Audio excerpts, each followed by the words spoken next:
Hey there, everybody. I'm Carson Grubaugh. Welcome to Living the Line. Today I am joined by my beautiful partner, Torie, for another edition of Torie Talks. Today we're going to be looking at three books by the artist Olivia Fredericks. I bought all of these at once. It looked like really interesting work to me. And I handed them over to you to read because I thought that there was an overlap with what you've been dealing with medically and some of the experiences that Olivia Frederick so cleverly represents in here. Unfortunately, on a reread, I think I misinterpreted it. Yeah. But you've still read these, and we both thought they were interesting, so we're still going to talk about them together. But I'll point out why I thought that as we get into the work.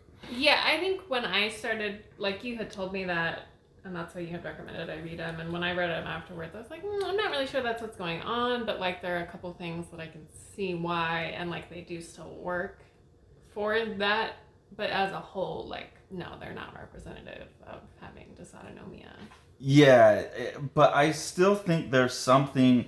There's obviously an obsession in all of these. Like one's called spacing, one's called walking mapping, and then this one's just called shorts because it's short stories.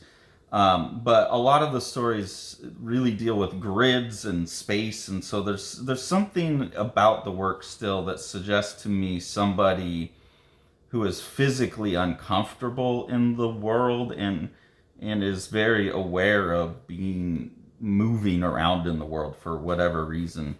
And part of that is I think maybe just the order I read them in last time, which was I read this one first. I think the second time I read it, I picked up on these.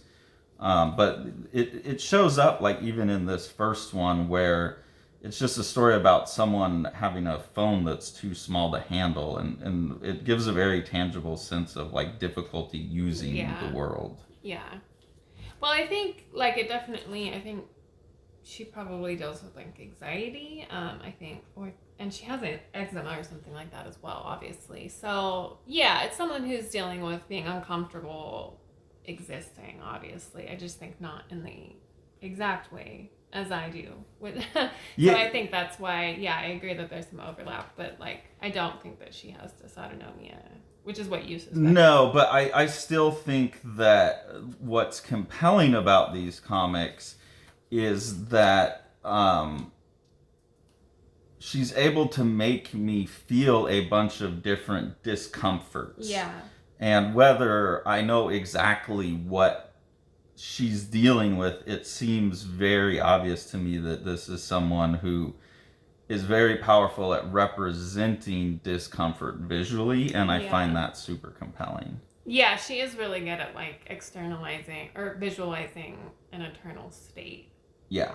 And then she's talking about her super teeny tiny phone, saying like, "Oh, it feels being alone feels safe because you've always been able to take care of yourself." And I was just put a note that that's the lie that we all tell ourselves, right? Is that we can all take care of ourselves, but like nobody can actually do that.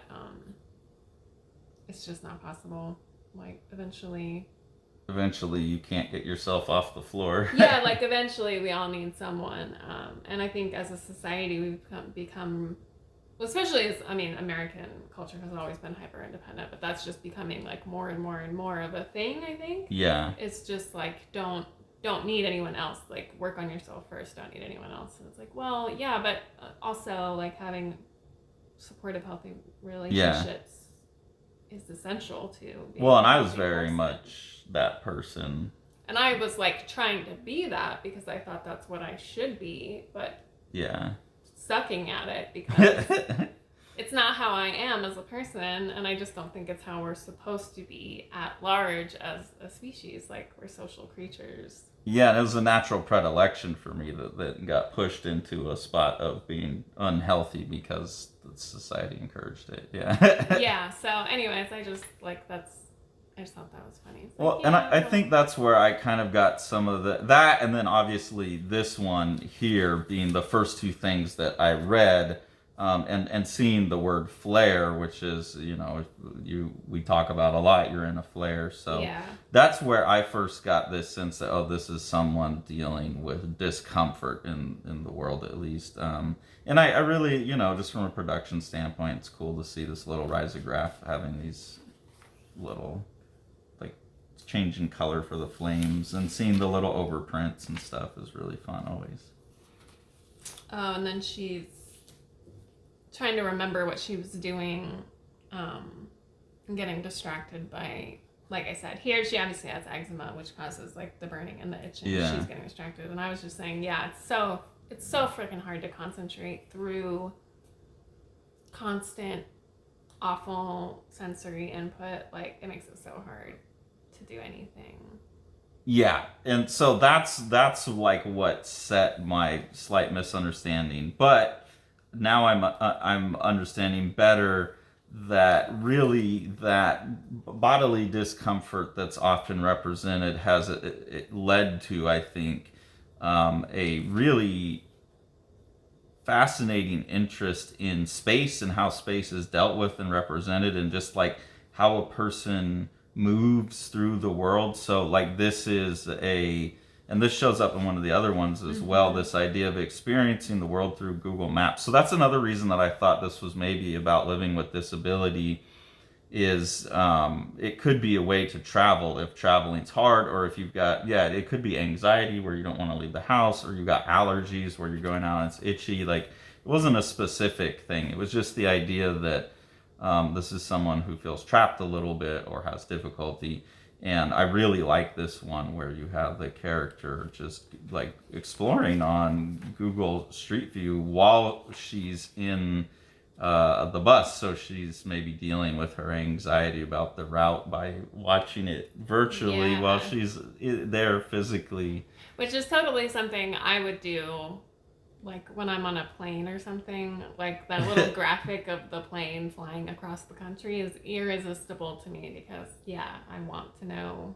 It's like so comforting. Yeah, to see the plane move. I'm like, okay, good, we moved an extra centimeter. Like, I know we're going the right way. Yeah. Even though we're in the plane, and like we're still going, So I can totally understand that urge. Yeah, so it's just a funny moment, and like I think this one, the short stories, does set up for me my ability to unpack most of the other ones. And again, even like here we have Spring Street, you get these very like orthographic projections, almost like AutoCAD drawings, where mapping space becomes really important. And then that's like super obvious here that the book is called Walking/Mapping, and it's almost like being able to mentally map a space, or again, this idea that something is there that makes this a difficult activity for her, and she's trying to represent why, and in some really visually interesting ways. Yeah.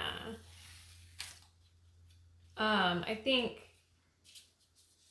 I made a whole big long note about there. I made a note about that like in becoming disabled, I've had to do a lot more of that. Like, we've both had to learn a lot more of that, like planning, thinking about the route, obsessing over what ifs, details, things you don't think about. Like a crack in the sidewalk becomes a whole new issue when I'm in my wheelchair versus in my cane, using my cane, things like that.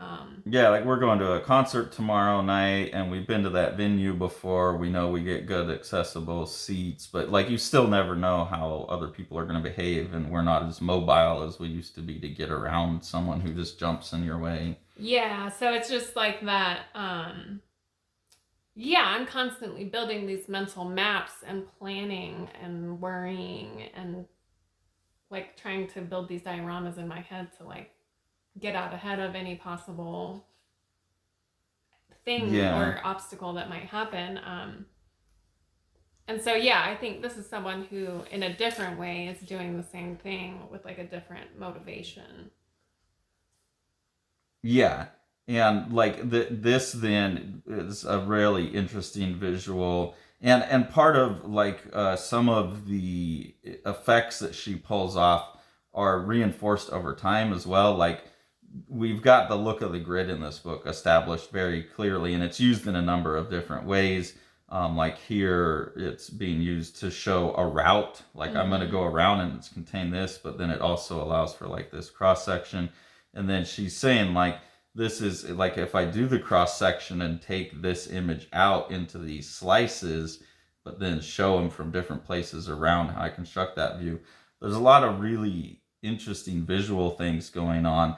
But subconsciously underneath all of that, while you're getting interested in reading all this diagrammatic stuff, she's reinforcing that that grid here of the triangles. And this is already, you can read it in so many different ways. You can read it as a cube that you're seeing from the bottom to the top. You can read it as a hexagon. You can read it as like a bunch of triangles. You can read it as those diamonds. Yeah. You've kind of got this settled but unsettled vision like rolling along behind everything here.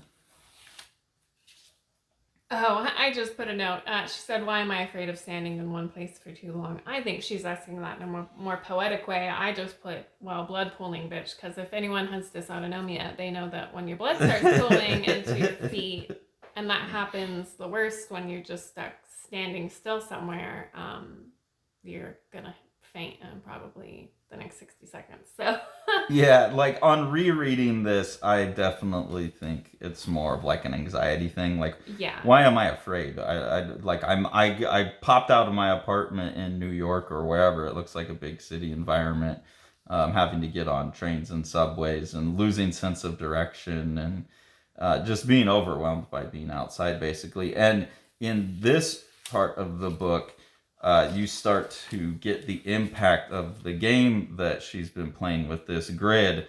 You kind of just think the whole book's constructed on it like note paper, and then you turn the page and start reading here, and the grid's warped underneath it. And the first time I read it, I felt it before I knew it. I was like, ugh. And it was such a cool trick, manipulation of the subconscious. Yeah, and this is one page where I said that, like, I don't think she has dysautonomia, but this is a really good representation of what it feels like. And it's funny that she specifically mentions walking up the stairs, because the stairs are another thing that will just knock me right out. But when I start to get like my pre-syncope symptoms where I'm feeling like I'm about to faint, it's kind of like this. Like, it's hard to describe because the world doesn't really look different, right? But it does. It's like, it's the same, but it's disoriented. And that's how I never know how to describe that to people. When they're asking me, like when the doctors are asking, like, well, what does it feel like? And I'm like, I don't know. It's like, I feel funny. Everything looks funny. Make them read this. And yeah, I'm like, I should bring the page and be like, this is what happens inside of my brain. Like, the world just feels like it just, blah. Like. Well, and she's showing like she's overlapping, and this is creating meaning through overlap and like a perceived X dimension, which is something I'm obsessed with in image making. So like it's way more distressed here because she says, I lose my sense of direction walking up the subway steps, but it feels like this. So like it's really bad here, but then you get there and it calms out, and then it feels like this, and it's like on the train, it's moving, so there's some light bouncing, but it's like more stable. Yeah. And then continues to play that game with the grid underneath for the rest of the book, and just creates a lot of like really interesting tangible experiences with that. Yeah, and then again, like, it's that theme of exploring the world, like, through Google Maps and things. She even says it here, I'm like disorienting myself digitally. So it purposely, on purpose, choosing to connect or disconnect from your environment using these digital tools as like a mode to engage or disengage. But I also just put here, she was talking about how living in a city that big looks really scary to small town eyes. And like, yeah, I was living in the Dallas-Fort Worth area before I moved to LA, but hadn't really like explored it. So was essentially still living in mentally the small town in Oklahoma that I had grown up in, and then like moved to Los Angeles, and it's like, dude, it's just it's a mind fuck. And so I can imagine why someone like that would become really obsessed with this, because I was really anxious about going anywhere in LA because I had lived in towns where it was impossible to get lost. Like, yeah, there were 4 streets. You couldn't get lost. Yeah. And then to go to a place like that, I can see how that could generate anxiety, and you would become obsessed with like navigating the city that way. Well, and I'm noticing as I'm like, this is one fun thing about doing videos, especially with other people where they're talking for a while and I'm like listening and looking at the same time. There's another representation of that disconnect that I didn't see until right now. But here you have, like, again, you've got the grid happening, and it's representing like a potential 3-dimensional space. And then when she moves over to looking at it on the Google Street View, she starts putting just a flat grid behind it. Oh, yeah. So it becomes 2-dimensional, and she's talking about redisorienting herself. So it's like she's talking about trying to get to know the place and trying to map the place and trying to become comfortable in the space through a false representation of it that's like more flat and digital. And so like she's giving herself a false impression. And she even goes into like the timestamp and is playing around with the fact that if I go back 1 frame, the bike is gone. All the bikes are gone. If I go forward a frame, they reappear.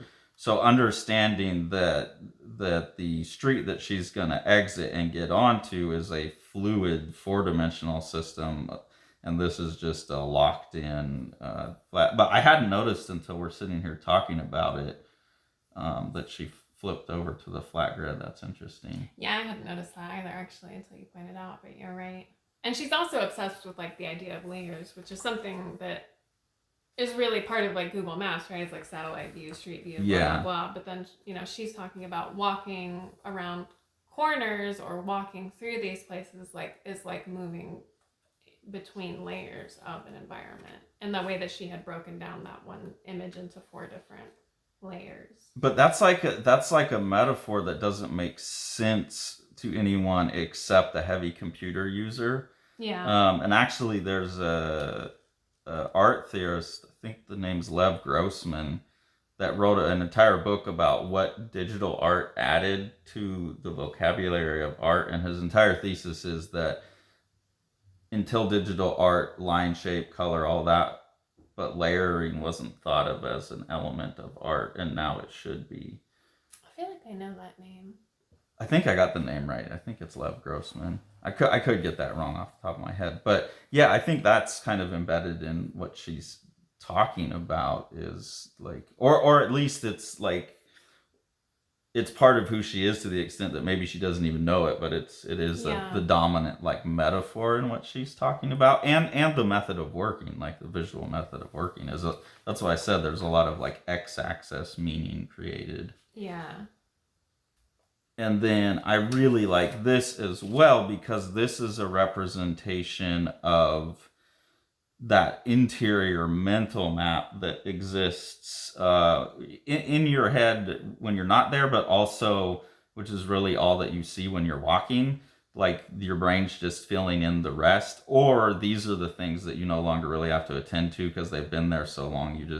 And so she says, if you walk for long enough, the neighborhood collapses and blurs together into a series of interesting moments. So just you're not perceiving anything. It's just broken up little pieces in your brain stitching together, which we know is exactly how vision and consciousness works. And this is a really good like 1-page picture of what someone actually experiences versus what we think we experience, which is like this videotape realistic. Yeah, totally.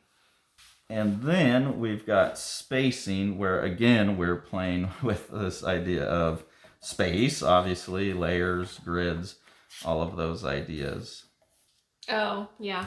She's just they're hanging out watching TV, and she's saying like, oh, let's watch another episode. And I'm like, oh, we've been doing this all day. Like, you got work tomorrow. And she's like, what if a major life transition could attack us out of nowhere? And I was like, yep, it sure could, guys. Let me tell you, overnight.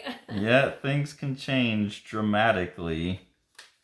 And then basically the character says like, pace with me, and just wants to move, like get out and move through space. And in this one, you can see again that like orthographic perspective. It looks like a AutoCAD floor plan of something, but it allows for a lot of really beautiful design and moving the character around on the space of the page. And also, I think suggesting like going downstairs and coming down to here.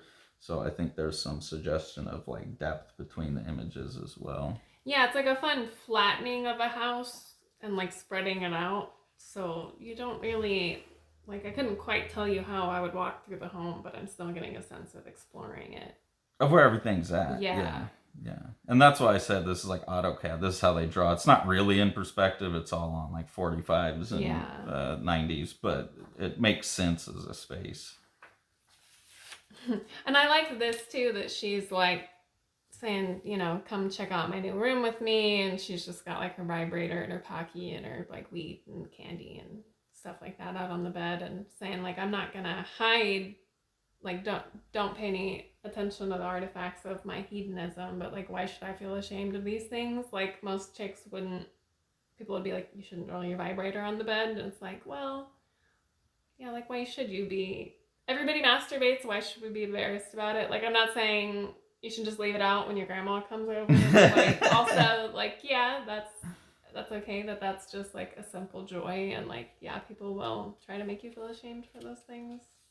For no reason. And I think, you know, you're again dealing with like someone thematically, like she's talking about being low on human touch, and someone that thematically is constantly talking about being a hermit. I think, you know, like it obviously is going to go out and on her bike and stuff, but someone who really wants to be in the womb of the room.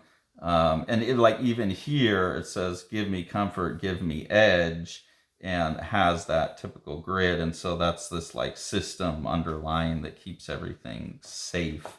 And it's like, yeah, look, this is my place where I feel comfortable. This is my one little area I have. Just let it be. I got my gummy worms. I got my vibrator. Like, it's none of your business. Yeah, I'm like, I'm not going to hide them. Like, I'm inviting you here, but like, this is who I am. And it's like, other than the small mess on the bed of what's being used right now, it's pretty orderly. So it's like, I do like order. I do like comfort, you know. But I like edges. I do like edges. Oh, she was saying she's in class for CSS or whatever, but she's saying being an artist works for me because I'll always have the option to bury myself in something, and I wanted to know if that's part of what works for you, and I think it is. I mean, I know that answer. Rude. But yeah, I mean, I see that in you, like, and I wonder if you think that's something that most artists share, or like, is that... I mean, that's like my core opinion about why I'm an artist, and I think my core opinion about all artists, or at least my core theory of like life, the meaning of life, is, well, we were just talking about this last night. There is the question's all asked backwards, because it's taking a human construct of meaning, which only exists for us if we make it for ourselves, and then being like, well, why isn't that out in the world? And it's like, well, because you guys made it. It's an interior mental construct, and everyone gets so bent out of shape about there's no meaning in life.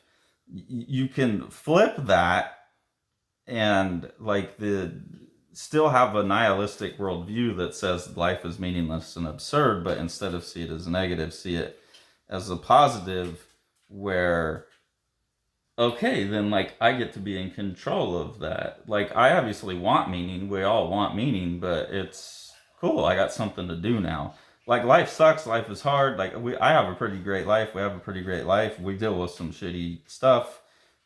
Before we dealt with the shitty stuff we've gone through, I had a pretty smooth sail life, and I still find it tedious day to day. Having to cook dinner, having to go to the bathroom, having to make money. so yeah, very intentionally, like art was my way of asking, why is the world that way? That's what still drives me to make art. I think now what drives me is how to make it. How do we make what does the world look like so that everyone can just worry about this, Yeah. to bury themselves in whatever they're passionate about without those other barriers in the way. I just worked really hard to try and not like sell out. Like that's why I knew I wanted to teach, because I could make money, but I knew I would still have a lot of time to be an artist, because I have to have something to bury myself in, Yeah, I to know you do. deal with the fact of what life is. Yeah, I mean, like I said, when I put that, girls, get out. Go lay down. Go lay down. Out. Yeah, so when I put that on there, I knew that the answer was already yes, but I just wanted. That's why I said it was rude. Yeah, I knew you'd have an interesting answer to that, though. But yeah, it's a necessary thing, and I do think that's the case for all artists, and it's why I would recommend to all humans to take on a creative endeavor, because I think it is how you get the meaning to life, is to find something to do that makes meaning for you. Yeah. Oh, and then this cracked me up because you see her like the lectures going on in the background, but you can't even ever read like a full panel of the lecture text. Yeah. It's like that's how unimportant it is. She's not paying any attention to it. Like she's doing all this other random shit. And you put the note like ADHD, and I was like, yeah, it's a bitch. Because I didn't find out that I had ADHD until I was like 33 or something like that. And it's just funny watching this and thinking about how if that had been me observing that behavior, like myself doing that behavior before I found out I had ADHD, I would have been like, yeah, I'm such a space case. Like I would have made it a moral failing, and now I'm like watching her and I'm like, oh, her little brains just can't get that executive function going, like, and so it's just interesting how my relation to that has like shifted from like to such a more loving perspective. Well, and it's interesting to me too that that's then like done in this way where everything's still in boxes. And I mean, like the whole aesthetic of Bound came from me starting to see more and more of these comics by female creators that I really liked, and they're really turning me on to composing around a grid and stuff, which has been huge for just going, like, taking my art to the next level. But I also noticed that it was all always attached to like this Marie Kondo, almost like a self-help for like this millennial pink girl who like loves bullet journals and boxes, and like I worked in craft stores for so long, so it's boxes to put boxes in and shit to put shit in, and she's got flat files here, and she's got the cutting board, and everything's lined up perfectly, and there's this real sense of like external systems of control for people who feel like they can't control it, and lists and checkboards, and like I don't do any of that stuff because like that's just kind of natural for me to behave systematically like that. And I just started noticing this trend that it's just that a lot of the female creators really seem to be, and then I started paying attention to my students. A lot of my students tend to be females that probably have ADHD, maybe just found out, don't know yet, maybe have autism and haven't been diagnosed because they don't think that women have autism. And I see a lot of them turning to this type of imagery and these types of gridded things, and I'm just completely fascinated with it. And yeah, it's very, I mean, I can speak from experience. It was like this systematic, programmatic, all devouring effort to like tidy myself into, if I could just get myself into like the right, the perfect feng shui formation, then I would be able to get my fucked up life together, and I would stop feeling like I didn't belong in the world. It was just that I hadn't done like the right thing yet, you know? And so like I think that is really, but especially I think for women that's especially enticing because we're also, especially at a young age, like girls who have ADHD and autism, they're going to be internalizing it more, which this is all about enforcing grids, systems of control. Yeah, going back to the give me comfort, give me an edge, give me a barrier, a boundary. So I think that's why you see so much of that. I guess I can say from my personal experience, that's why so much of that is popping up, is because like that's why that's so appealing and so or not like so soothing, is because that's how we've coped.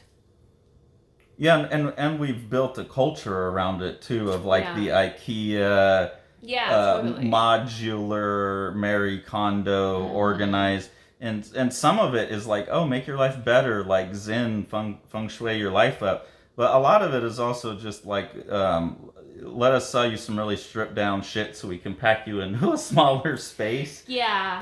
And it's sold as like a psychological self-help type of thing, but I look at images like this, and as much as I love them, and as much as I personally love this aesthetic, and as much as I would like decorate my house as a modernist, probably if left to my own devices, I see like this lie being sold of the modular, you can rearrange it however you want, you're in control, but it's all nice and uniform and sustainable, and but they're selling us like locked in a box, stressed out, and the box is getting smaller and smaller, and we're getting more and more anxious and taking more and more pills.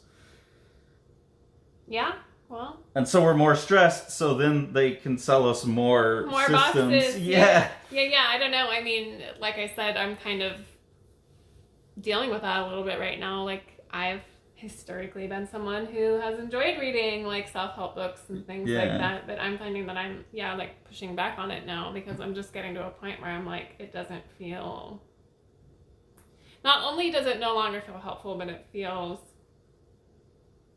fake. It's literally counterproductive. Yeah. Like to Marie Kondo your life to make it less stressful and to try and make it more meaningful. Like anything I've seen of the Marie Kondo aesthetic is like make it as antiseptic and austere as possible, which I think is like a pretty deprived, meaningless life. I mean, in her idea, it would be like you really, the one little succulent you have is so meaningful. Yeah, I mean, I think when